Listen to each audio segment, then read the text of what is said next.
Okay, Goober Nuggets, what's happening? It's a new video dropping right now in a YouTube near you. Today I'm going to go through Crime and Punishment, and this is not the first time I've spoken about it. I went through it in some detail in episodes 4 and 5. But not the entire book. And I'm not going to go through the entire book today. I'm going to go through a portion of it. And what I'm going to do, I had to get my glasses. I'm going to grab some other books as well, which I can talk about later. These are my new gray looking glasses. And I had to get some new ones because the other ones were just a little bit too crooked on my head, and I found them in the trash, so they probably weren't in it for the long haul. So anyway, so I go pretty in depth on parts of the book in episodes 4 and 5, mostly up until the point when Raskolnikov commits the murder, and I won't get past that point here in this episode either. And but in this episode I'll give more of a concise chronological summary of the events in the book up until the point when he goes to commit the murder. And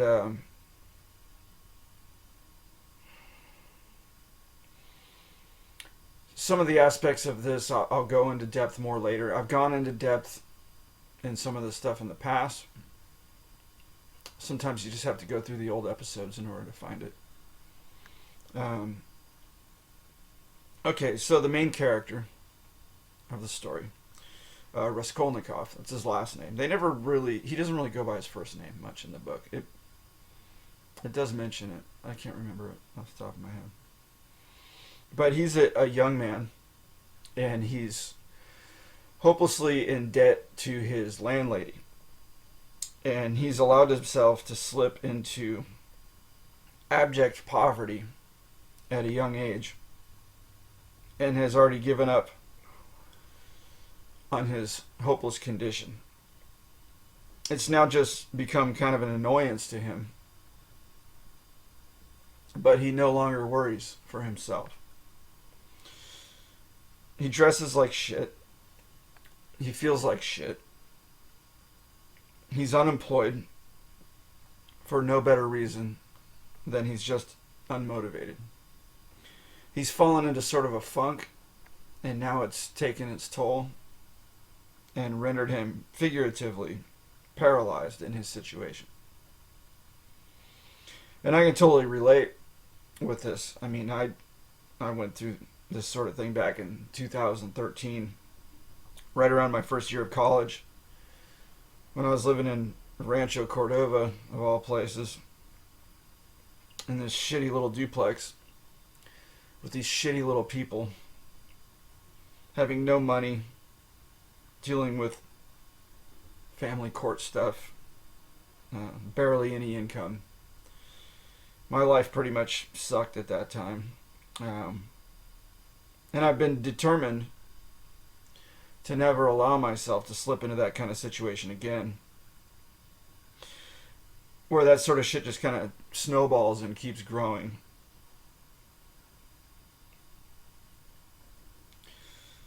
I was sleeping on a cot. I mean, I was sleeping on the floor at first, and then I kind of made my way into a cot. And I just remembered sleeping on a cot, and my sleep state was the only temporary escape from my situation. But my dreams were always troubled and intense. And it was weird because every night when I would dream, it seemed like I would go to I'd go to the same place every time. And it was just sort of an escape from the hopelessness of my increasing debt that I was getting into, and just the sheer misery of everyday life. And so I can relate to Raskolnikov in this book because I went through that phase. But the saddest and most gut-wrenching aspect of this character's situation is just how young he is. He's fresh out of college, somewhere in the 21 to 23-year-old range, and is already kind of starting on the back foot. Even on the second page, we learn he's planning on doing something stupid. He doesn't reveal it right away, but he's on his way over to this local pawnbroker named Alana Ivanovna's house. And while he's there, he's thinking about murdering her. It's an idea he's been batting around in his head without a whole lot of conscious decision going into it. But it becomes apparent that the idea itself sort of grew out of his subconscious organically and seems to be manifesting itself despite any real lack of planning. After a drunken wagoner yells at him while passing him on the street, he becomes conscious of his raggedy clothes, and his hat in particular draws him too much attention, considering the plan he's hatching. So he's kind of got to ditch the hat. He's presently on his way to the pawnbroker's apartment. He goes up the stairs to the 4th floor and rings the bell. At this point, he's there to pawn his father's watch, but he has an ulterior motive. He wants to sort of case the apartment, get a lay of the land, so to speak. It's almost a sort of rehearsal to see if he has the nerve to pull it off. And once inside, he considers it for a time to just do it right then and there. He decides at last that he doesn't have the nerve to carry it out and quickly changes his mind. He does, however, pawn his father's watch for just a couple of rubles, which he promptly blows at a local bar, talking with some drunken loser who had just sold out his family, including his prostituting teenage daughter, all for his own drunkenness. He explains the situation to Raskolnikov and actually brings him to his apartment, confirming the entire scandal in all its depth. Whereabout Raskolnikov leaves the remaining change from his father's watch on the table for this poor, destitute family to utilize any way that they can. I go into total detail about this whole situation in episode 4. I may analyze it a little bit more in future episodes, along with the details of the letter Raskolnikov receives from his mom, which I talk about in episode 5, and which I'll mention briefly here in a moment. So he goes back to his miserable little apartment and falls asleep. The next morning, his landlady's servant girl, Nastasia, woke him up and gave him a letter that came from his mom, with money enclosed, explaining that his sister had had her name dragged through the mud on account of a situation with her previous employer where she was hired as a governess, a babysitter basically, and paid in advance. And so she was paid in advance, so she owed them the work. And this employer, this man, treated her very badly and tried to get her to sleep with him, which she rejected outright. She was just like, are you crazy? Like, you're a married man. Like, there's no freaking way, dude. Well, then his wife kind of found out that there was a scandal because I think that he had tried to explain something in like a note. And when his wife found out, he let Raskolnikov's sister take the blame, telling his wife that it was her that tried to seduce him. So this woman wasted no time in going around to everyone she knew, every house in the neighborhood basically, and told all the neighbors of the alleged affair, bringing great defamation and disgrace upon this poor young lady, Raskolnikov's sister. When at last the man confessed to his wife what had actually happened, and that it was actually him who made the advances on her, on Raskolnikov's sister, the wife instantly felt terrible, apologized to the young lady, and went around to everyone who she had previously told, against this girl. And went around to everyone to tell them that it wasn't actually true. And she told them what had actually happened. But the damage was already done. She was, Raskolnikov's sister was, for all intents and purposes, unmarriageable at this point. She had already had her name dragged through the mud, despite the lady going back and saying it wasn't true. There were some people who didn't believe it, or the second time around that, they maybe wanted to believe it was true or whatever. But the wife tried her best to make good on the matter, and she did what she could for the girl, and even made arrangements with her to marry a successful relative of hers.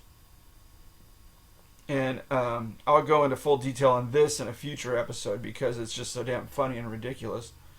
The amount of bullshit that comes along with the deal. It's just, only Dostoevsky can manufacture a story like this.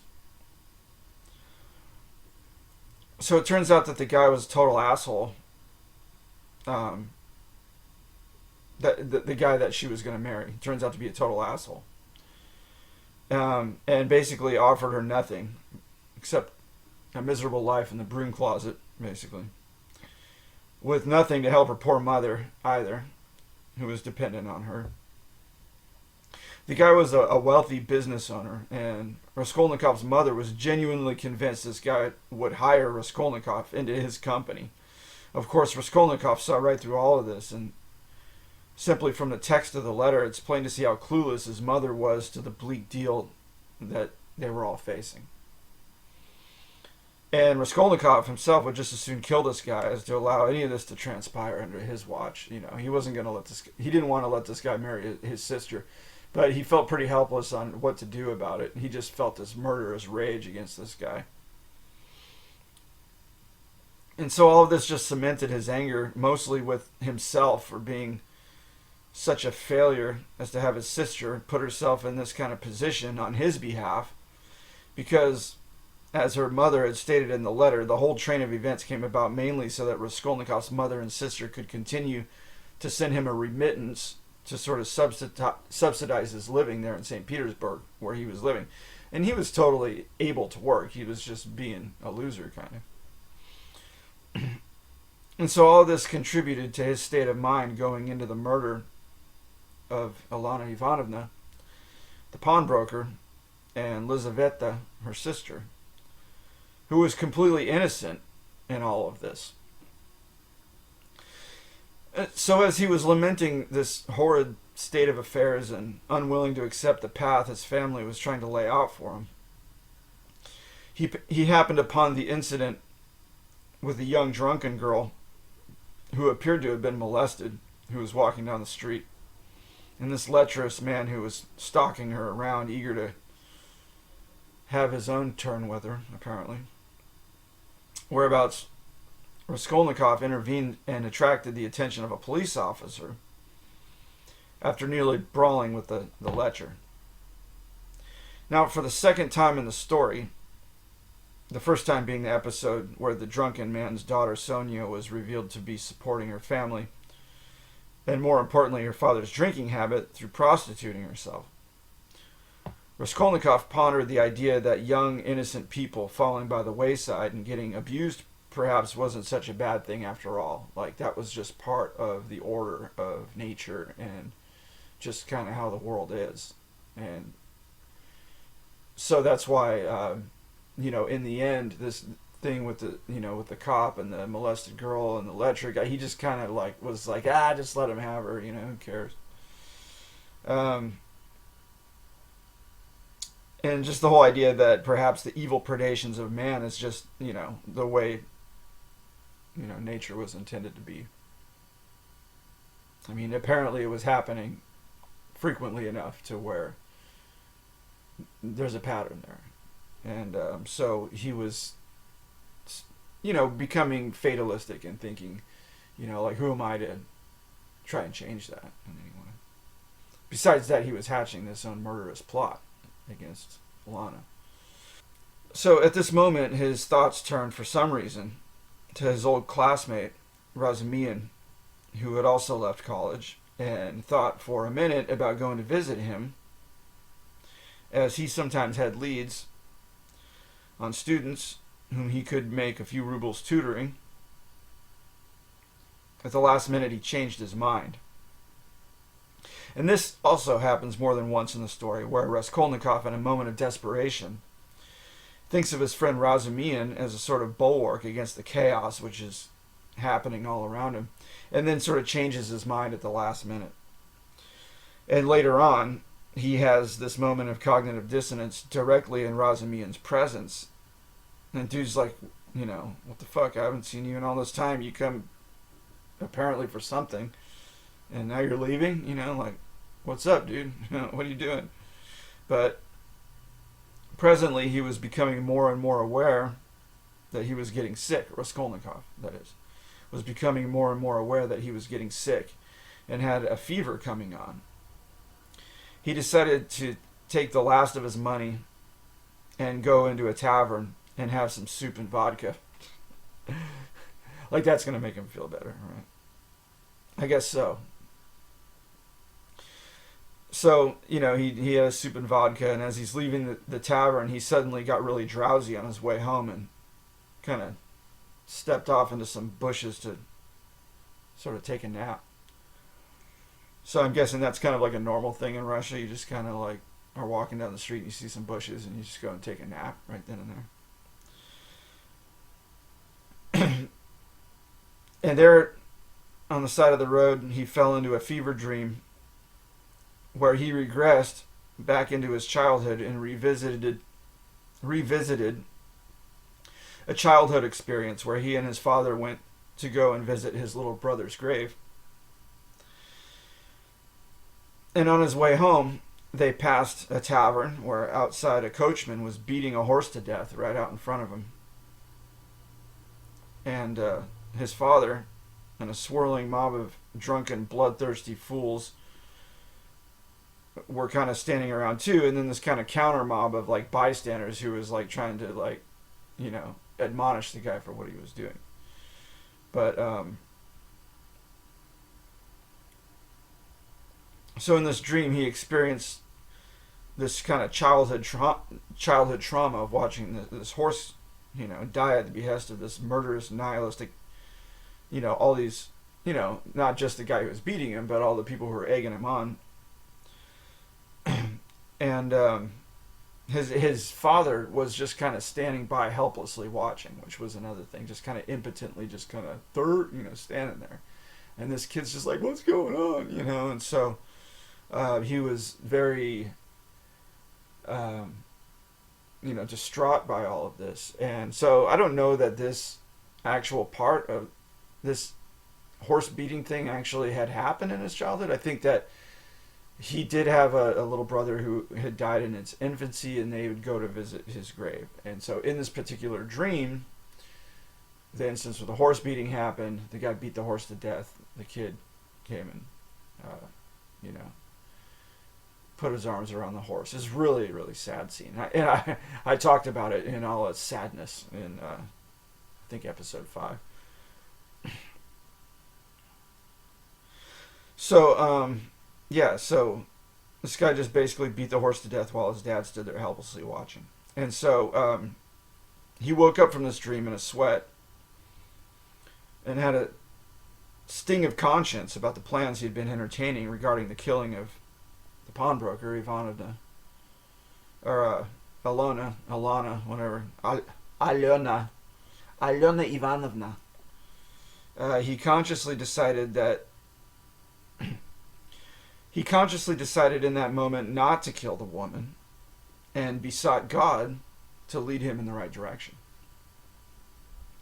But for some fateful reason, he decided to go a longer alternate route home by way of the Haymarket, where he just happened to see Alana's sister, Elizaveta, and distinctly heard her speaking with some merchants and planning to meet with them the following day at a specific time, which certainly bound him to the task he had decided not to go through with, namely killing the woman's sister, Alana. Because now he knew precisely the hour in which she was going to be in her apartment all by herself. It was as if fate had decided for him, despite his beseeching of God.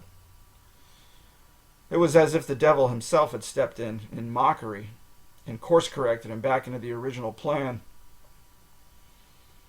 He did believe in superstition and fate.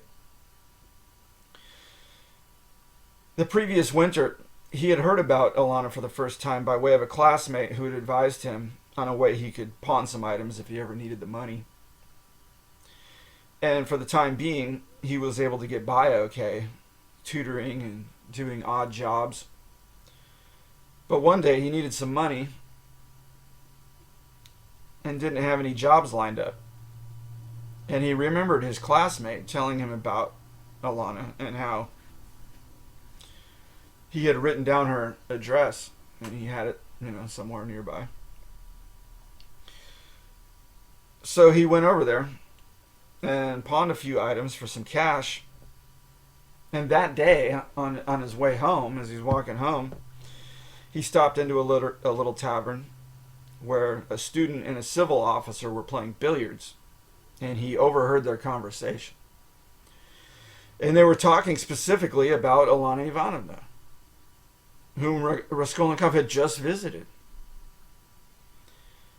And he listened to their conversation, and the student was telling the civil officer all about her and what a terrible person she was. How she was a wealthy usurer who took advantage of people and shortchanged them. And how she actually abused and beat her sister, who was living with her. And how her sister, Lizaveta, was actually a really nice person and never complained and always took the beating. And the student flippantly remarked how he would love to kill the old witch and not feel a single pang of conscience in doing so, if he thought he could get away with it. The officer laughed at this. Besides, he said, her money was willed not to her abused sister, but to a monastery. Imagine if the old witch died, he said. How many starving kids might benefit from her money? One small evil deed could right 100 wrongs. Lives could be changed for the better, as this old biddy was less than a dung beetle. Deeds like this are what make great men, the man said. So this is a theme in this book, is that Raskolnikov thought that in order to be a great man remembered throughout history, it was necessary to kill a few people. And that not many men are remembered through history who've never killed. And it was almost kind of like the sine qua non of being a great man was to have killed. Well, let's have another game. The two men speaking were not entirely serious about the conversation and quickly forgot about it. But for Raskolnikov, the conversation carried an immense weight to it, which left a strong impression on him. For he had just visited the old woman and was thinking practically the same thing, minus the extenuating details. And ever since this time, he thought this to be an uncanny coincidence, chancing on such a capricious conversation. Like I said, he believed in superstition and fate.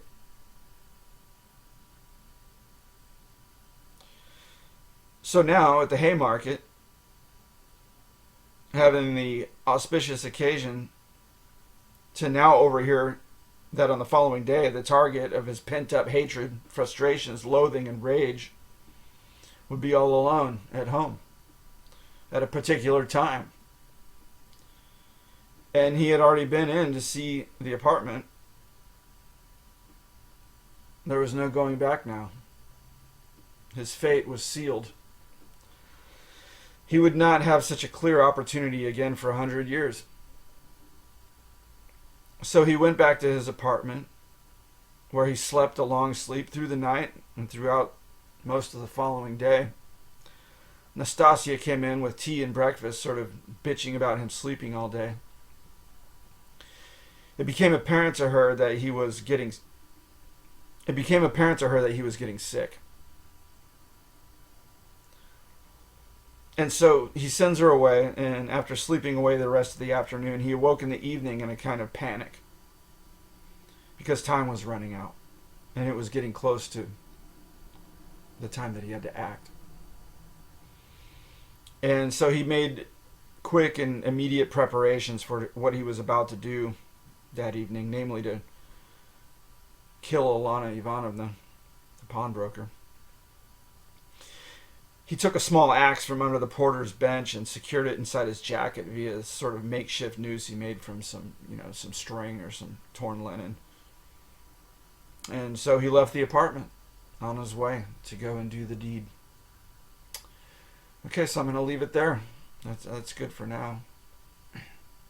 So what else is going on? That one kind of went by a little quicker than I thought it might. But I've read plenty further in the book. I don't want to get into it here because that was a pretty concise little synopsis of the book up till that point. And I don't want to go further and talk about what happens after that because I don't want to break the continuity of that. But I really like this book, Crime and Punishment. And here's the cover. I got it used from Half Price Books. It's a nice little volume. I like the type setting on it. I've read from 2 other volumes, and I like this one the best. I like Half Price Books. They don't sponsor my program, but they it's where I go to get some of my books. And, I get some of my books from Jeff Bezos, because I guess we all do, don't we? One that I just kind of got back to the other night was this one. I've talked about this before. Psychology of the Unconscious by Jung. Jung.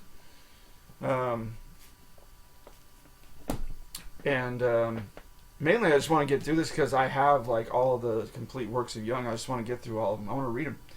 I've got, in my storage unit, I got boxes of Jung books, and I want to read those books, and so I need to get through this one. And I was reading it a little bit last night, and a little bit today, as a matter of fact. And it's subtitled, A Study of the Transformations and Symbolisms of the Libido. And that really ties in with the parts that I read today. And mainly, what it's talking about is that this woman, her name was something Miller, I can't remember her first name, but she had made this kind of diary while she was on this kind of cruise ship back in the 1910s or something. And so it was very rich in this kind of symbolism. And so there was this, on a day she had heard these Italian sailors singing on the boat. And so Jung had interpreted this instance with her kind of poetic language, talking about it, that there was this sort of repressed, or I would say sublimated sort of sexuality going on here. So she was, I guess, kind of probably turned on by all these Italian sailors that were around her, but she had kind of sublimated this into a sort of religious sort of a symbolism. And so Jung was talking about how a lot of times repressed sexuality sort of invades consciousness in disguise, so to speak. And so in a lot of ways, the intensity of this libido can come in almost in the form of like religious ecstasy, or sort of a religious experience to some degree. And I think in some ways that he may have been talking, sort of like dog whistling to Freud. I hate that word, but sort of talking to Freud, because at this point in time he was really wrapped up in the whole idea of what Freud was going to think about the direction he was taking his studies, because he was kind of tweaking Freud's concept of the libido into meaning not merely sexual energy, but like just mental energy in general. And so basically the energy of the life force of the spirit, what it is that actually motivates you, any kind of motivating factor being a product of the libido. And so Freud didn't agree with this. To Freud, that was like heresy in psychoanalysis. So Jung was really nervous about this idea. And Jung was really getting into the idea that mythology and mythological motifs would spontaneously crop up in the representations of the unconscious, namely in like fantasies of children and of primitive men. Are you even allowed to say that anymore? Primitive folk, tribesmen and stuff like that, and how there was this these sort of spontaneous mythological motifs that came through in their in their rituals, and in their basically their interpretations of natural events that would take on a sort of numinous character. And so Jung started to notice these myths kind of coming to life. And when you'd hear a child talking about a dream they have, there would be mythological elements to the dream.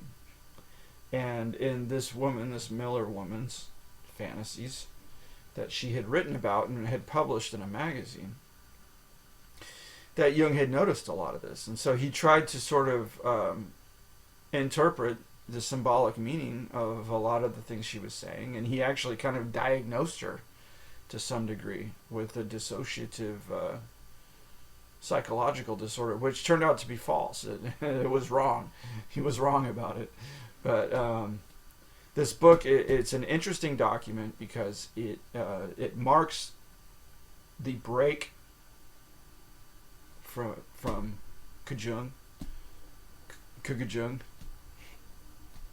away from psychoanalysis and away from Freud, into his own school, what he called analytical psychology.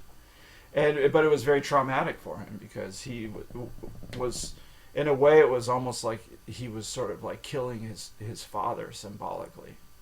So these psychoanalysts, they have to look too deep into everything, and so he believed that in a way he was almost like confronting his dad. It was like Luke Skywalker fighting Darth Vader, for him to break away from him in this way, because Freud had high hopes for Jung, that Jung was going to, because he was a lot older and Jung was his protege, and he thought that Jung was going to take psychoanalysis to the next level and bring it to the United States, for one. I mean, it was big in Europe, it was big in Vienna, but Jung was traveling to America, and he was taking his practice into America, and he was actually making some very wealthy clients with the Rockefellers, and a lot of the Astors, the Cliveden set. He was involved with the Cliveden set, and so he was making some big moves, and Freud knew this.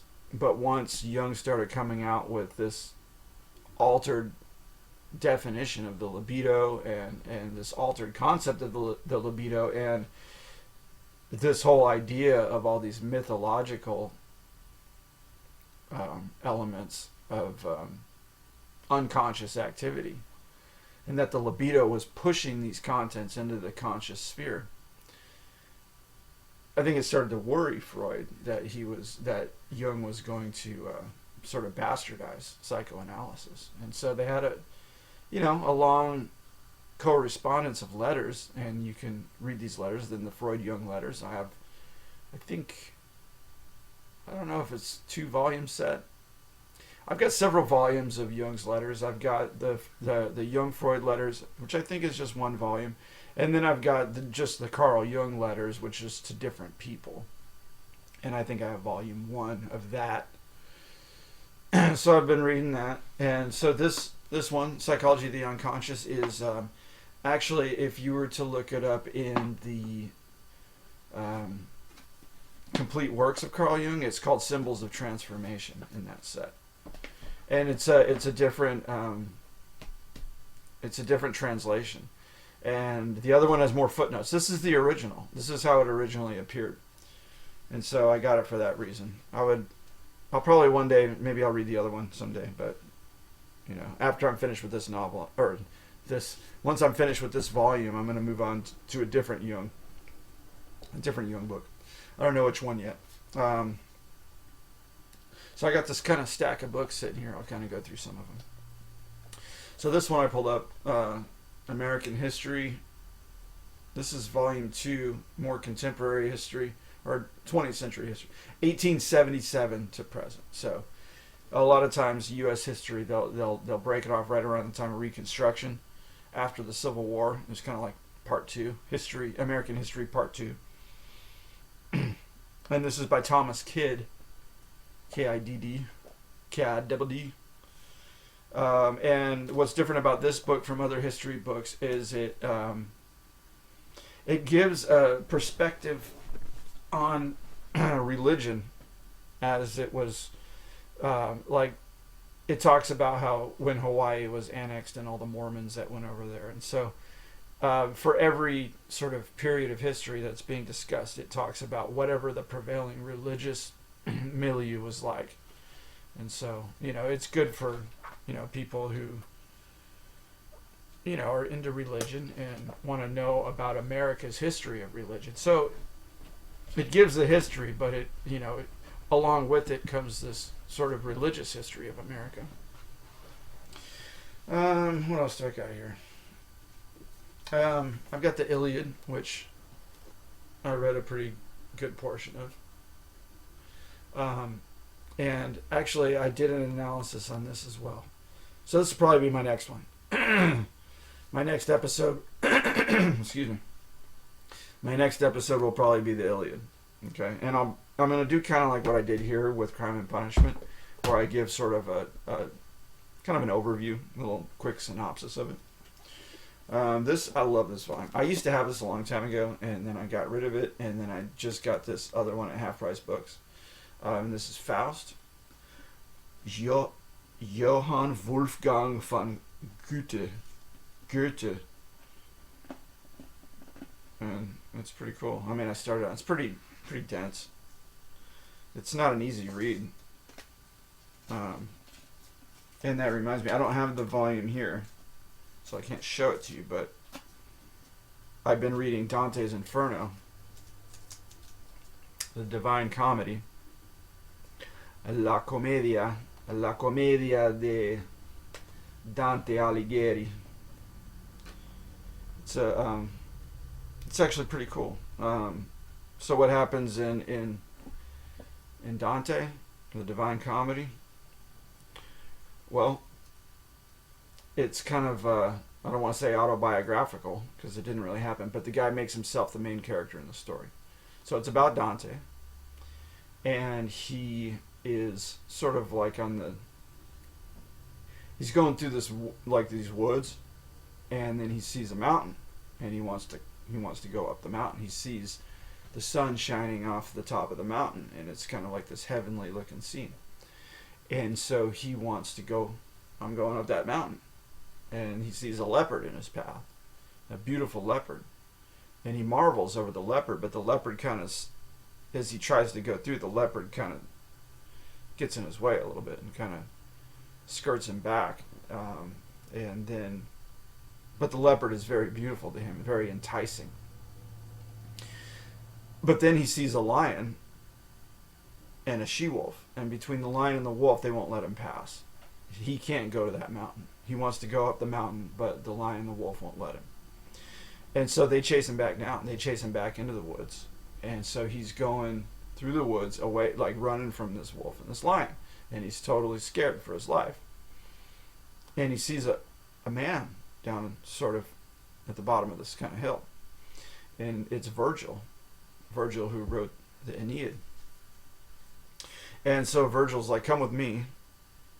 I'm going to take you a different route. And we'll get you to that mountain, but you're not going to go that way because the wolf and the lion won't let you. And so what happens is that Virgil takes Dante underground, and they have to go through the underworld to get there. And so he takes him into hell, basically. But hell's not just one place full of fire and all this stuff like how we usually hear about it. There's all these circles to hell. It's almost like a descending sort of like inverted cone that goes down deeper and deeper. And so on the first circle of hell there is like limbo. And it's not necessarily people in pain, but more like people who long for God but will never be with God. And they have to live that way in eternity. And so they just kind of sigh and hem and haw. They're just not very happy, but they're not like screaming in pain. And so they visit, as they're going through, they encounter different people. And a lot of times on some of these different circles of hell, they encounter famous people. Just like how he encountered Virgil.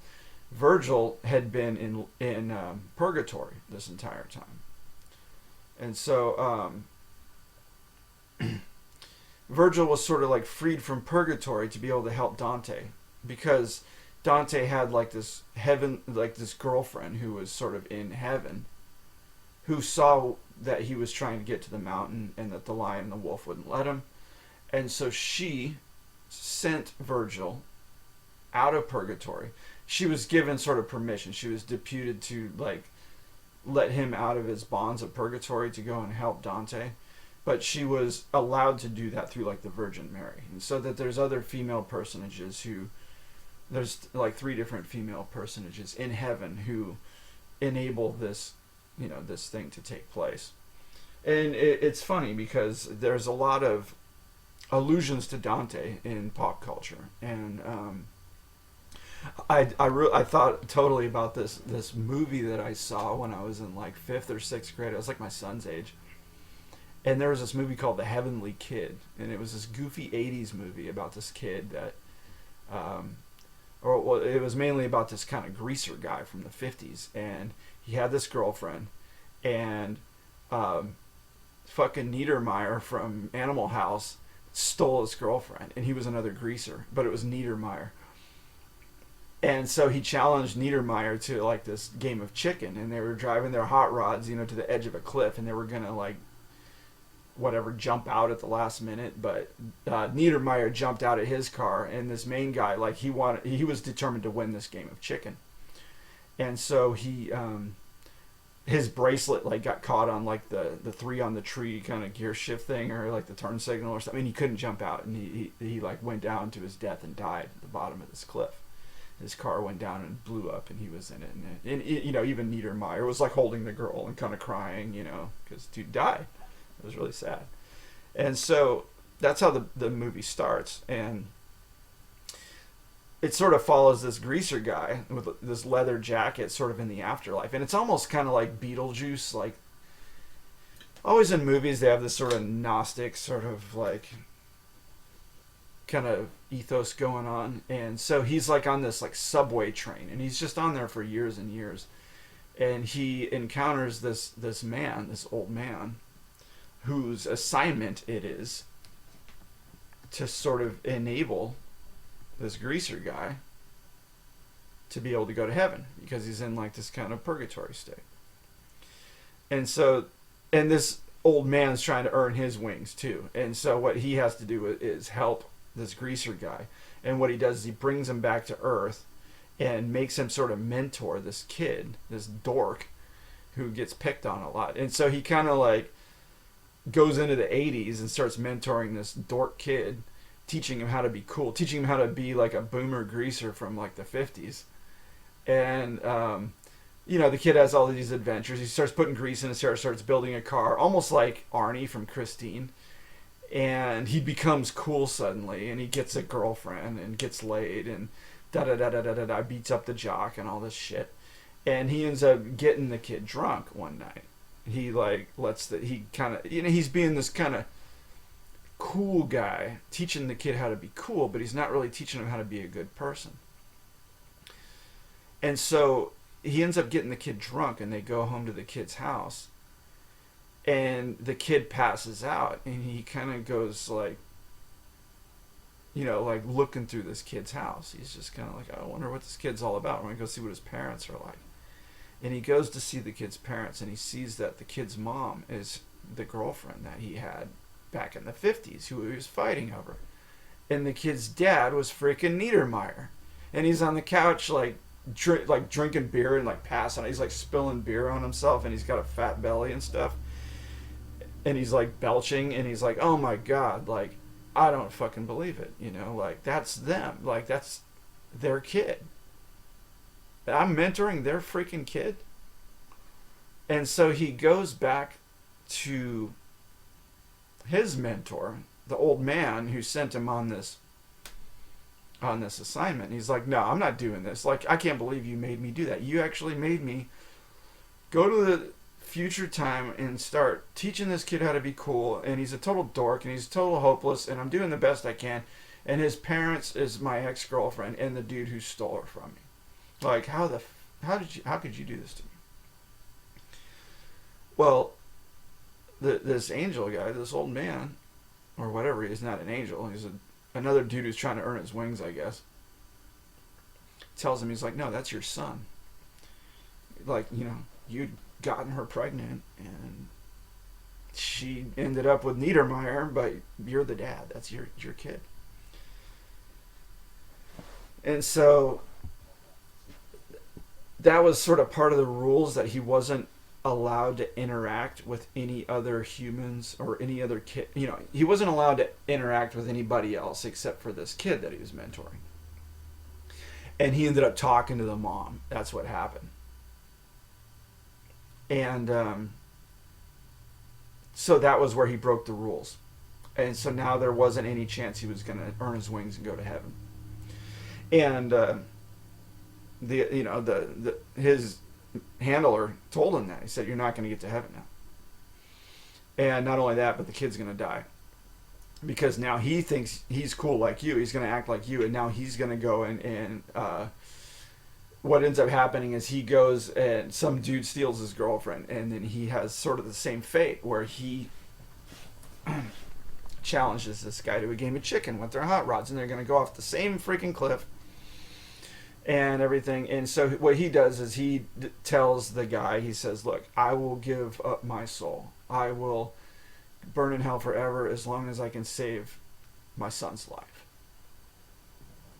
And he wasn't going to let him do it, but he's like, okay, you know, I'll talk to the man upstairs, and, you know, we'll see if we can make this happen. I guess maybe he is an angel. I don't fucking know. I haven't seen the movie in 30 years. So it turns out he's allowed to go back and save the kid's life. And so the kid is in the car, and he's racing this guy, and they're heading towards the cliff, and it's like almost too late. He's about to die. He's about to go off this cliff. And he gets stuck, just like his dad did. You know, I don't know if it was his bracelet guy. I think his shoe got caught on like the gas pedal or something. And they go off the cliff together, and they're like, oh, like he shows up like in the car with the kid. Like suddenly he's like, "Hey, I'm here to save you," but it was too late. They're already going off the cliff, and so they're all both like, "Oh shit," and like they're heading off the cliff and they're getting ready to die a fiery death. But somehow the greaser guy pulls the kid out and they both survive. And of course, everybody runs to the edge of the cliff, and the mom's there too. The mom and Niedermeyer are there too because they heard that this thing was going to happen. And they were like, "No, we got to save him." So they go and they see the car exploded on the ground. But the greaser and the kid, they kind of climb up, the quarry or whatever, the cliff, and they're okay. And it's like everybody's happy because they're alive. And then I guess the greaser guy earned his wings and got to go to heaven after that. But it's the Heavenly Kid. It's this goofy movie, but it's kind of got some reminiscences of Dante. And there's a little bit of there's echoes of Dante in this story, and there's echoes of Dante in Beetlejuice. If you watch Beetlejuice, it's a little bit like Dante, the Divine Comedy, and so you'll see it in a few different movies. I knew that there was a few other movies I was thinking about when I was reading the book. And I didn't get very far. I think I got to like the 6th or 7th canto, maybe the 8th canto. And the cantos it's just like, each canto is a different like in Purgatorio. The book is divided into 3 parts. Purgatorio, first Inferno, Purgatorio, and then Paradiso. And so Inferno is the first one.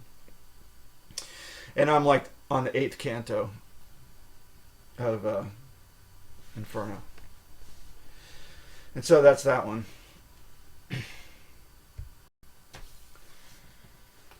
Okay, so here I've got Lord Voldemort's book, The Great Reset. I've been reading this a little bit. I've spoke about this before. I don't remember which episode. But I hated the first chapter. Like, it started out really, really slow and dense. And it was just talking about Klaus Schwab and basically kind of like decoding some of the abstruse language that Schwab uses in the Fourth Industrial Revolution book that he wrote. And he just kind of talks about how, it's this sort of thinly veiled manifesto of the New World Order and what, the World Economic Forum, basically, and how Klaus Schwab is just kind of this weird sort of power-hungry, like, madman, sort of Dr. Evil kind of guy. I mean, this is real. This dude actually exists. I don't know if you ever heard of Klaus Schwab. He's the one that tells you you're going to eat bugs. And, like, I don't know who takes this guy seriously, or if he takes himself seriously, or if he has any real power, or what, but he is one Looney Tunes old man. And hopefully he doesn't live too much longer, because people like him need to just die. Whenever you got these like globalist technocrats who want to like take everybody and cull the population and herd everybody into these like smart cities, and they just think that they've got it all figured out for everybody, what they think mankind should do. And these guys are so close to death's door. It's like, why do they even care?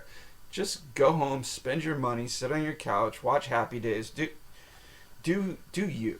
Just leave us the fuck alone. And so that's the first chapter of AJ's book there. And I don't know, I didn't really enjoy that part too much. I'll probably get Klaus's book just to kind of read it a little bit more. I have a PDF version of it. I hate reading PDFs. I've already said that. But the second chapter of AJ's book, he talks about the Trilateral Commission.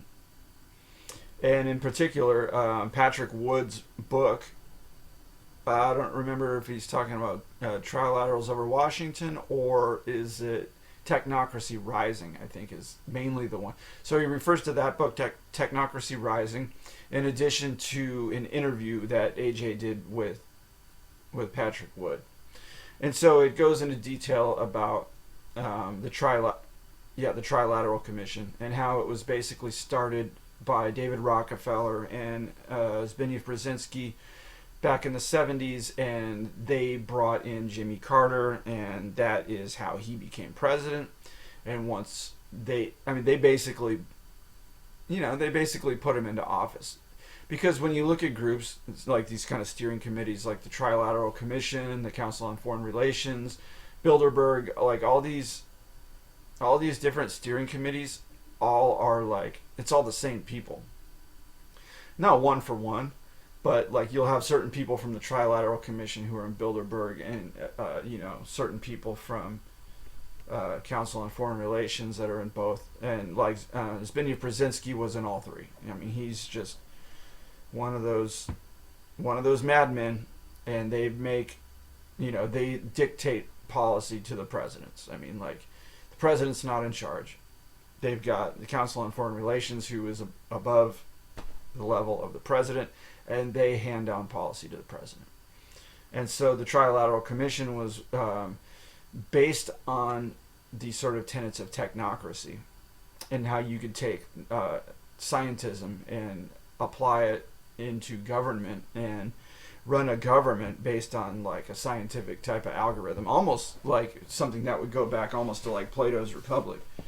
But of course, I mean, it's these groups, they grew out of the sort of Milner group from the late 1800s to early 20th century, with Cecil Rhodes and John Milner, and that group sort of like grew up into these steering committees. And so they're involved with, central bankers, and, like David Rockefeller founded the Trilateral Commission. And once Zbigniew Brzezinski wrote this book, Between Two Ages, I finally got a hard copy. It's a really nice copy. It's like a $50 book.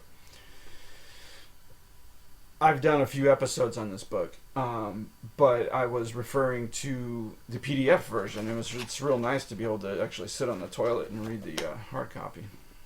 So don't borrow this one from me.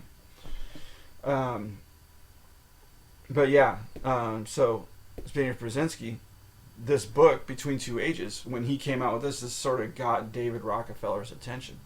And, it's a book about technocracy. It's about how our government is headed towards a one world government, and how it's going to be technocratic in nature.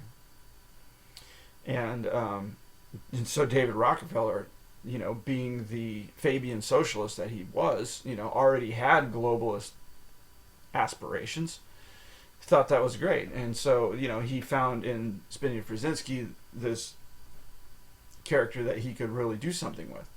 And so they started the Trilateral Commission together, and they recruited Jimmy Carter, who was just a peanut farmer who had, turned into a governor. He was governor of some state, I can't remember which one, but he was a freaking peanut farmer. And so they turned a peanut farmer into a president. And so what happened was, once Carter became president, he filled his cabinet full of Trilateral Commission members. And who else was in the Trilateral Commission? George Bush Sr., George H., was in the Trilateral Commission. He was also head of the CIA. And so you see all these groups kind of work together. And later, Bill Clinton was in the Trilateral Commission. You know who wasn't in the Trilateral Commission? Was Ronald Reagan. And so, that's why he wasn't cool. Because he actually at first kind of spoke out against them. And they sort of, he did get shot. But, I mean, I'm not saying, that it was because of that. He actually later sort of paid lip service to them to some degree. I think maybe after getting shot, he kind of learned his lesson. But, so this is another one I've been reading too, is Between Two Ages. And I'll do more. Actually, I have one coming up. I have an analysis coming up of this. I actually did write it out. So I will, like I said, I'll be doing the Iliad next. And maybe after that, maybe I'll do Between Two Ages. And so I've got this other book by Zbigniew. It's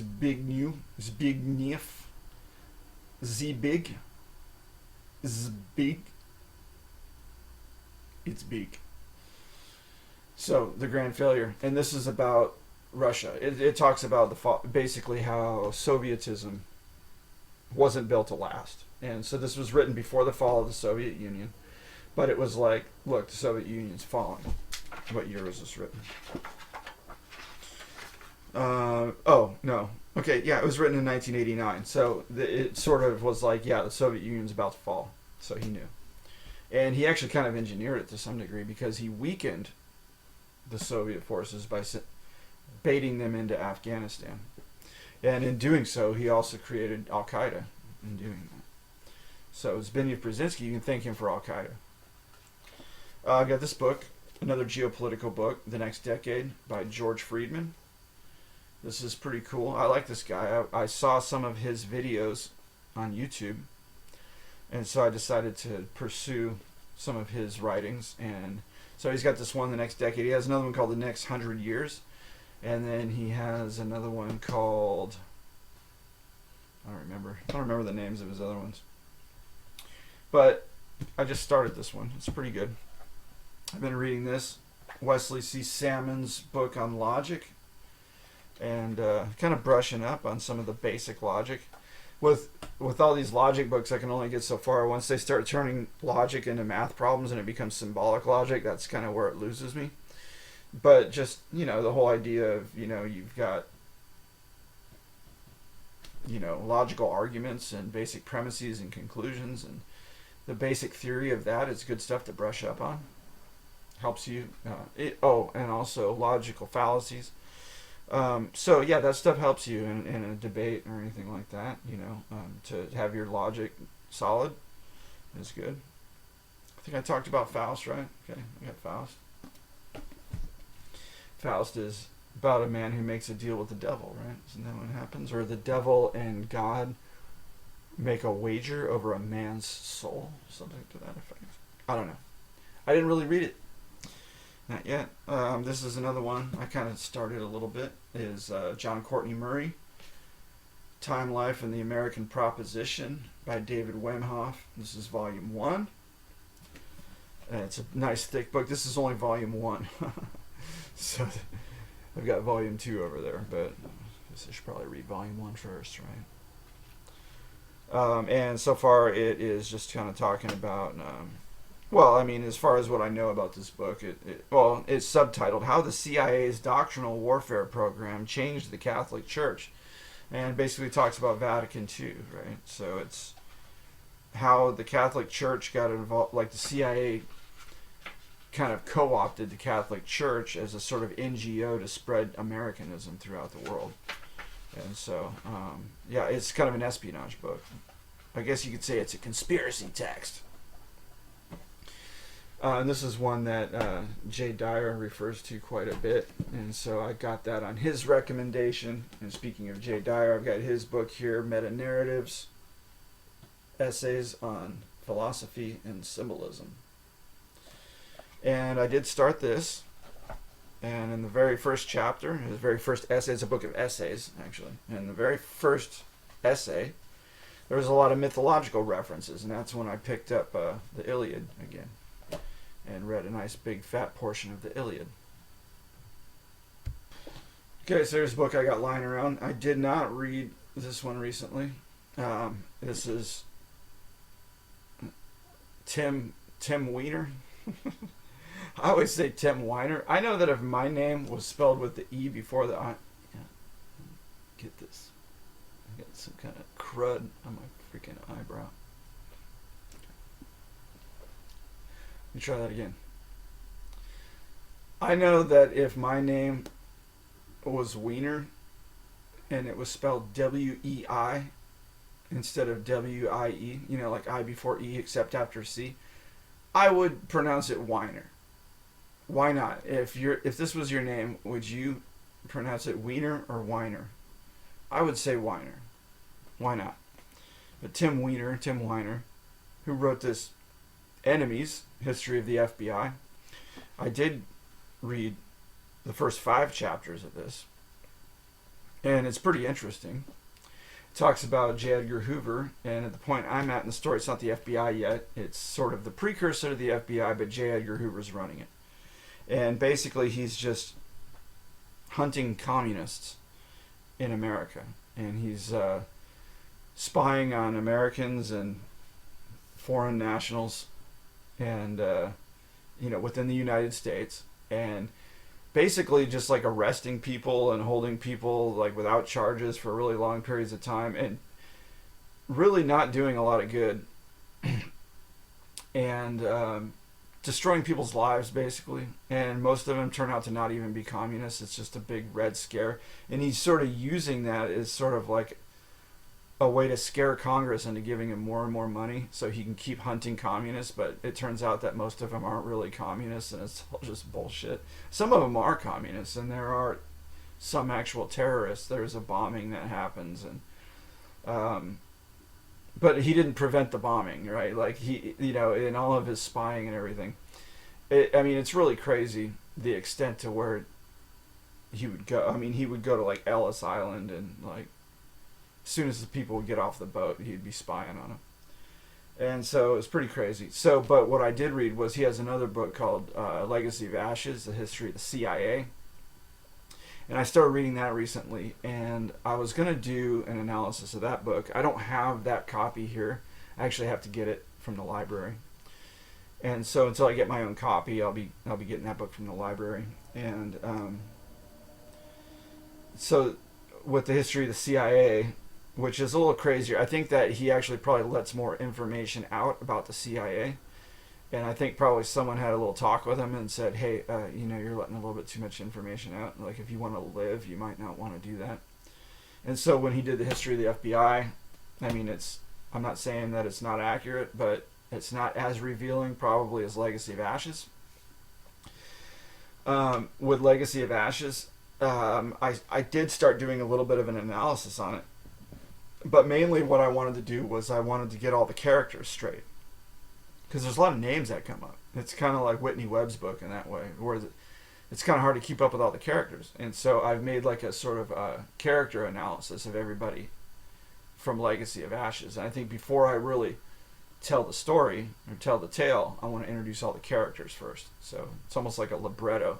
You show the character, you bring in the list of characters. And so that's what I'm doing so far with that Legacy of Ashes book. My brother gave me for my birthday a really nice gift, like $100 Amazon gift card.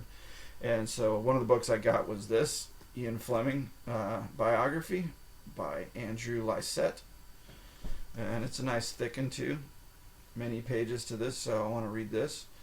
I haven't yet finished reading Ian Fleming's book, his James Bond book, with Russia, from Russia with love from Russia. I don't remember, but I started reading that book, and every time I go to the library, it's out. Okay, and so that was like $50 book, and so with the other $50 on the gift card, I got this Invoking the Beyond by the Collins Brothers. This one's a weightlifter. I can already feel the pressure on my shoulder. Okay, so Invoking the Beyond is basically sort of history of American psyops involving aliens. And so the whole UFO kind of psyop and how the CIA has perpetuated this idea of UFOs and how they've used it to scam people. And so I'm interested in that book. I have not yet read any of it. Speaking of Zbig, how big is it? Zbig. Okay, so Strategic Vision. This is kind of a thinner book. So yeah, for my Zbigniew Brzezinski collection, I still need to get the Grand Chessboard. War and Peace. Look at how thick this freaking book is. It's like Battlefield Earth. It's like the freaking Sword of Shannara, man. So Leo Tolstoy. Lev Tolstoy. So, War and Peace. The righteous and the wicked, war and peace, the killing beast of the human beast. Isn't that a Red Hot Chili Pepper song? P.O.P. Prodigies of Peace. You down with O.P.P.? So this one, I can't get past like the first chapter. It's like, I don't know. It's a little bit weird. It's a little bit boring. It's kind of like, so far, it's just the only thing that's taken place is this chick is having a party, and she's got this prince that showed up, and he's like the first guest to arrive at this party, and they're just being totally fake to one another. Like, she kind of starts talking about politics and how the evil French under Napoleon have finally started to occupy Russia, and everybody's kind of learning French, and it's like all this French shit is in vogue, even though they've just been occupied. But this woman, she hates Napoleon, and so she's bitching about Napoleon, and then they gossip a little bit about, you know, close friends, and then she decides she wants to, starts talking to him about his son, who he admits is kind of a loser, and so she talks about sort of matchmaking him with this wealthy girl, and he wants to take her up on it, and so that's pretty much all there is to it so far. It's funny how sometimes you'll have a story, you're reading a book, and you see like certain famous actors as the characters in the book. Well, I don't know the guy's name, so I won't say it. I did get Karl Marx's Capital Volume 1. No, I'm not a commie. But I did buy this book. You gotta know your enemy, right? You know, if I'm gonna talk about Karl Marx, I have to read this thick motherfucking book. I don't know how much I'm gonna get through it. I don't think I'll ever get to Volume 2. I do have the Communist Manifesto. But actually, I did start reading this, and it's a little interesting. It's an interesting book. I'll try not to get too influenced by it. Next thing you know, I'm like wearing a freaking shapka on my head. Chris Amore turned into a commie because you read Karl Marx. Henry Kissinger's On China. I got this from Half Price Books. I got it for half price, dude. So Henry Kissinger on China. Henry Kissinger, another member of the Trilateral Commission. And even this whole business of China was sort of a doing of the Trilateral Commission, because old Zbig Brzezinski went over there. He's like a national hero in China because he brought China into the world stage. And they decided that they were going to test their technocratic system over there. And guess what? They've been doing it for years, for decades. And guess what? It's a success to these people. The technocrats love China, and that's why they want to bring that stuff here to the United States. And that's why we're about to have a central bank digital currency that's tied in with a social credit score. That's all the Trilateral Commission's technocratic system that they tried out in China, and now they're going to bring it here. So, I'm not a conspiracy theorist. I just tell the truth. You wait and see. Okay. The Island of Dr. Moreau. Talk about transhumanism. This is H.G. Wells. H.G. Wells knew all about transhumanism. He's one of the people who hatched the plot, right? He's one of the global elite. So, you want to talk about Martine Rothblatt and the plans that, you know, these people have, Ray Kurzweil and all the transhumanists. Okay, Island of Dr. Moreau, they're making chimeras. Didn't they just have a hearing in Washington in Congress about UFOs and interdimensional beings? Okay, talk about genetic modification and talk about injectable nanoparticles that can edit people's genes and turn them into something other than, oh, we're taking control of evolution. Dr. Moreau, baby. Okay, Beyond Cloak and Dagger, Inside the CIA by Miles Copeland. Stuart Copeland's dad, you know, the drummer from the Police, his dad was in the CIA and wrote these books. Beyond Cloak and Dagger. I actually have read about 35 pages of this, and it just tells the story of some different spies. It's just a story about spies. It's about espionage. I did manage to get this. I haven't read any of it yet at all. The Philosophy of Aristotle. Okay, looking forward to that. The Tempest by William Shakespeare. I have started this. I haven't gotten very far. I don't want to say too much about it. I did see this like modern version of it where Helen Mirren actually played the magician, the sorcerer, who was a man. How dare they have a woman play? What, they couldn't find a man? They couldn't find a male actor to play him? They had to use this Karen? They had to use a Karen to play a part of that should be a man? It's not fair, dude. Because, like, you know, freaking Kevin Spacey played a freaking midget. Is that what was it? Kevin Spacey? Who was it? Hugh Grant. Hugh Grant played a midget in Willy Wonka's Chocolate Factory, and someone got mad about that. Okay. Sean Stone's New World Order.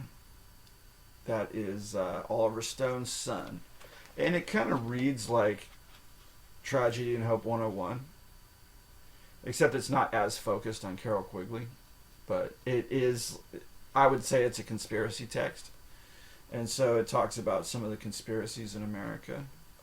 It's a thin volume, so I would file that book under conspiracy. And I got one more here. I'm going to do an analysis on this. Probably the next one I'll analyze is The Wanting Seed. I've done one episode on this. It was a 4-book episode. It was when I was doing 4 books at a time. And those episodes were getting a little bit long. And it wasn't giving me much time to sort of bullshit about other things. But The Wanting Seed, this is one of my favorite of the dystopian novels. And it takes in elements of... So it's a little bit like Brave New World. It's a little bit like 1984. It's a little bit like Monty Python. It's a little bit like his other book, Clockwork Orange. And it's a little bit like Children of Men. And it's a little bit like Soylent Green. It's got a lot of different things in it. And it's one of my favorite dystopian novels. I like it. And it's got this idea of like this kind of circular political system that rotates, that goes from like, it like goes in phases. So like time phases where instead of like one person being like a liberal and another person being like a conservative, the whole zeitgeist is like conservative for a little while, and then it'll turn into like a police state, and then it will like turn into like anarchy, and then it will turn into like this kind of like pagan sort of like Venusian like culture, and then it'll become like communist. Like it goes through these cycles, and but everybody goes through it together. And there's a, just like in 1984, there's this sort of perpetual war going on. And what happens is they induct people into the military. They conscript people by like, here's another thing that's kind of interesting. It's like anybody who's living off the government dole is kind of subject to be conscripted into the military. It's like this idea that like you go to the soup kitchen and you line up and you're just there to get a freaking bowl of soup, and they lead you through, and the next thing you know, you're like coming out the other side of the building in a military outfit. Like they send you to battle, basically. They send you into the trenches, and instead of like you think that you're being sent to another country, it's like almost like the idea where like there's some conspiracy theorists who think that like Elon Musk is gonna like take people to other planets. Like they think they're going to Mars, but really they're just going on like this like Universal Studios ride that makes them think they're going into outer space, and really they're not even leaving the parking lot. And so like the same thing is kind of going on here with The Wanting Seed, is that they shuttle these soldiers onto this like transport, and they think they're being sent to another country to go fight a war, and really they're just being sent like down the street. And they put them in a trench, and it's like they got all this fake rain coming down, and it's this fake mud everywhere, and they're in this trench, and they're like now attack, and they send them beyond the trench to like shoot at this other trench that's like, it's like World War One style like warfare where they're fighting in trenches, and there's another trench like 200 yards away, and they're shooting these other people and killing them, and they're just killing their neighbors. And then what they do is after everybody's dead, they take all the corpses and they can up the food and sell it to people to eat. So it's like Soylent Green, where you're eating people, it becomes cannibalism. So they have this cannibalistic type society where you buy like this can of like meat, and it's like human meat, and they get the meat from these like phony battles that they kind of like, it's like a psyop or like a false flag. They create this fake war, and they actually have you shooting at your own neighbors, and then they eat you. Y'all eat each other. But anyway, that's it. That's all the books I got here sitting on my bed for right now. I guess I don't really have any other books to talk about. But I will be doing... I think I'll do the Iliad next. If I don't do the Iliad next, maybe I'll do the Between Two Ages next. Because I got that one coming up. These are ones I've already done. I've already like written out my analysis for the Iliad. I wrote out my analysis for Between Two Ages. I wrote out part 3 of Sekhar's History of Israel. So I got that ready to go. And is that it? I think that's it. Yeah, because I just did Dostoevsky. So and then I'll do the Wanting Seed. I haven't done that yet. So that's the next one I'll do. But anyway. So, until next time, goodbye.